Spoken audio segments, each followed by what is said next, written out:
BAB keluar darah, kalau darahnya merah, segar, netes, dan kemudian ada riwayat susah BAB beberapa hari, nggak usah takut. Itu hal yang wajar. Karena kalau itu kesimpan di dalam perut berlama-lama, lebih 2, 3, bahkan lebih dari 4 hari, itu akan mengeras.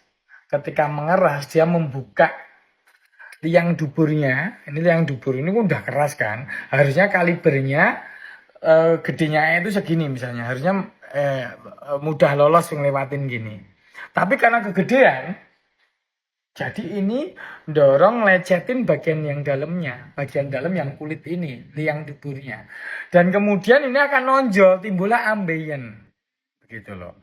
Lah, kalau udah ledes, otomatis kan ada rasa sakit di liang anusnya. Otomatis ketika hari berikutnya pengen lagi, misalnya, itu mau lagi jadi takut karena ada rasa nyeri. Jadi makin hobi nyimpen di dalam perut. Makanya biasakan nongkrong biar nggak terlalu gede, kalibernya nggak terlalu gede, segini aja. Jadi kalau ada keinginan pengen nongkrong, sedikit aja sering kentut ya, udah nongkrong aja. Jangan ditahan, terus kemudian senggol-senggol duburnya pakai air sabun. Sambil belajar ngehejen. Karena tekanan otot perut kita dan posisi kita yang jongkok itu akan menekan perut kita. Jadi tekanan di dalam perut, namanya tekanan intraabdominal, itu akan meningkat.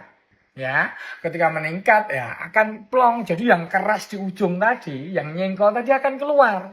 Ketika udah keluar, ya pengikut nya yang lain itu akan kedorong, akan ikut dengan mudahnya lolos ke bawah gitu loh. Jadi ini makanan masuk ke mulut, ditaruh di lambung, ini panjangnya 40-50 cm. Kemudian dari lambung ke usus yang bergelung-gelung, usus halus itu 6 meter. Bayangkan 6 meter itu dari sini sampai ke pojok sana loh ya.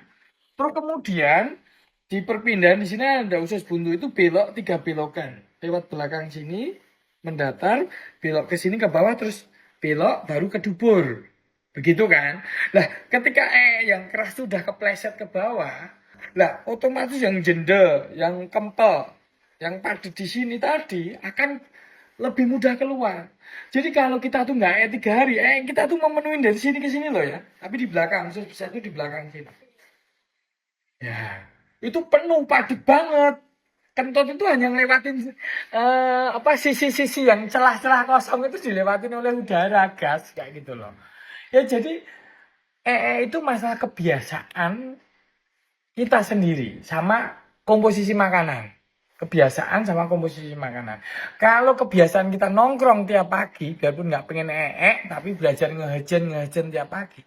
Nanti tiap pagi biasanya akan Terus masalah komposisi makanan, kalau kita banyak makanan yang mengandung serat, ya, buah sayur, agar-agar, misalnya cincau, rumput laut kalau ada, itu akan lebih, gerakan ususnya lebih baik, dorong ke bawah tadi, gerakan peristatik namanya, itu akan lebih dorong ke bawah. Ya, jadi kalau kamu ada netes darah segar itu gejala awal ambeien, nggak usah khawatir. Apalagi kamu mager. Orang yang aktif bergerak itu akan lebih lancar kayaknya.